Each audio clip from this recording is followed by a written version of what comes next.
we're doing most of the time. We're accepting, rejecting.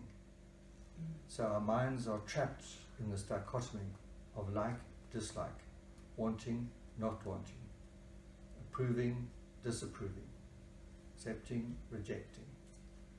We're doing that all the time. What's the problem with doing that? We're thinking about Forget about the present. Yeah, you get caught up in a lot of reactive patterns. And the reactive mind is never at peace. It's never at ease. It's always going towards or away from something. And that's why people so seldom experience peace of mind, because they're always caught up in reactivity. So the big point of mindfulness is to see how we tend to form preferences, and then we tend to react in terms of those, and they cause the mind to be disturbed. Mind becomes disturbed. In the beginning, it feels very strange to see that and let it go. To see how you're always wanting to approve or disapprove, and just let it go. So you discover the middle territory of the mind. The territory that's not approving or not disapproving, but it's just learning to be there. Is that just acceptance? Yeah. Acceptance is huge. Because, as you've written here, it's accepting without preference. Now, in the beginning, we will have preference. For a long time, the mind will be conditioned to having preference. So, what we will notice is the existence of preference. This is it. You see, the mind goes there, preference. And then you'll see how that leads to disturbance. If you were able to experience things without preference, what would your life be like? boring. That's what people always say when they first hear about it. Boring. Well, there's no, if you can't have preference, there's no choices really. No emotion. Preference No emotion. indicates that there are choices. Less emotion. You become controlling over an issue. Why should it be boring? If you're not having to make decisions. Are you not? I think it's accepting what is, but I'm not sure about this because, for example, I'm trying not to think of a personal example, but say there's something perceived as a problem Yes. in your life or whatever. Is it, and do you accept it that it's a problem, or do you accept that there's no problem? Excellent question. What do you normally do? I normally perceive there's a problem and then go Once- around it and around it. Exactly.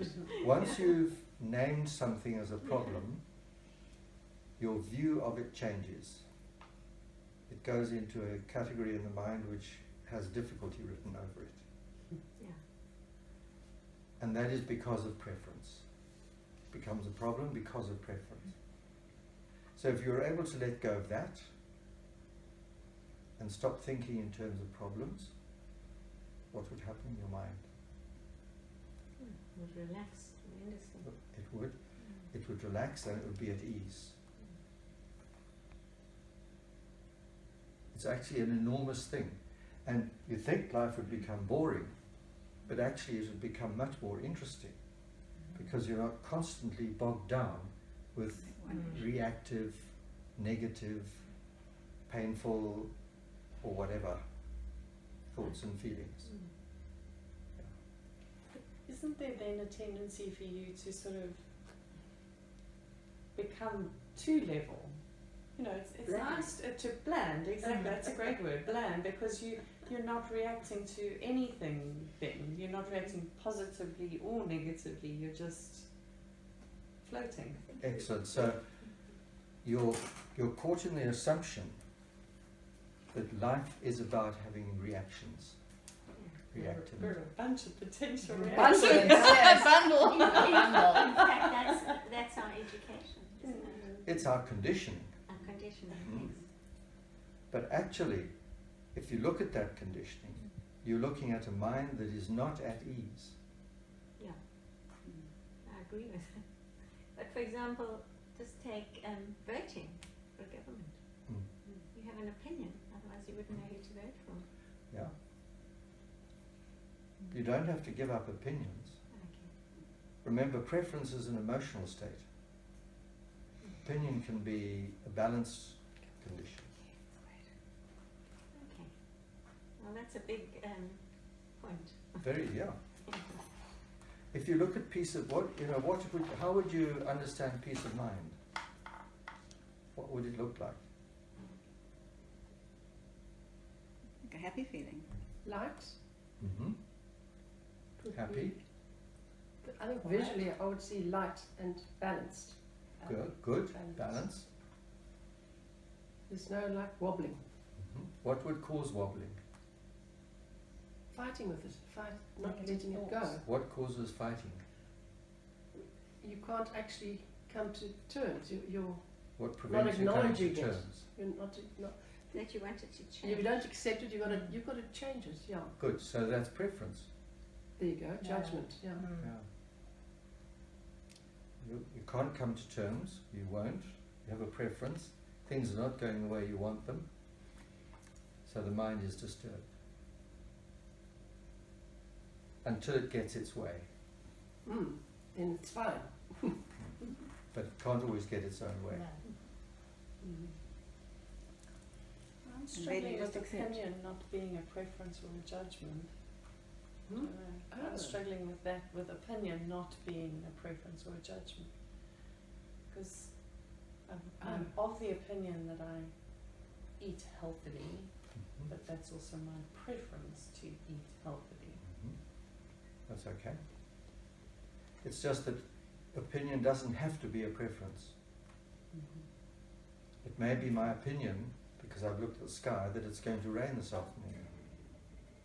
Okay. But you may not prefer Okay. that it's going to rain. Once you accept it's going to rain. Yeah. You see, the two do often overlap, Yeah.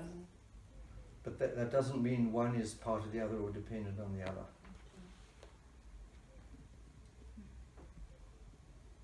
It's quite difficult. It is, because what we're looking at now is the roots of our conditioning. And this is an area that people normally never look at. They take this stuff as fundamental. Therefore they never investigate it. But actually their lives are constantly being tripped up because of their preferences and their opinions and their judgments.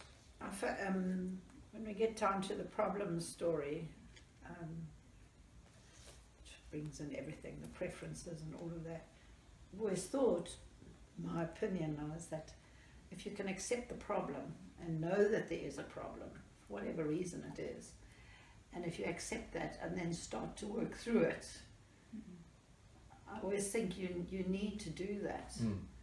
Because there's no point in wrestling with it all the time. You just need to accept that there's a problem and work through it slowly and accepting the problem and eventually solving it, and it will then. Do you then let it go, or do you have to solve it first? Well, you Otherwise it don't sits get in your embroiled brain with all it the in the time. first place. You know, what you're saying is that we can be with the problem in a much more open, relaxed way, without turning it into a major issue that dominates our lives. Okay. And sometimes if there is a problem that seems insoluble, let's say, it's often easier, I always say, put it in a little box and tie it up and put it on the shelf. And then when I feel like maybe I'm strong enough or maybe I've considered it enough, then I'll take it off the shelf and deal with it. Or let it deal with you. Sometimes it solves Exactly. itself while it's sitting on the Let it shelf. go. In its box. You're beginning to sound like It does. Alice in Wonderland. It does work though. It I've does, found you're so that. right. Just in what I've done in life, I've Yeah. found there are problems, and sometimes at the time they seem insoluble. But sometimes if you just put them away for a while, Yeah. They do I solve have almost themselves. like a mantra where I say to myself, let it unfold. Because it's going to That's happen what with or I've been without doing. my input. Yeah. And then it just, for no reason, I won't even be thinking about it. And suddenly I'm thinking, oh, it's going to do so-and-so or whatever. And it Yes. doesn't always have to be good. Mm. But You suddenly know it's the right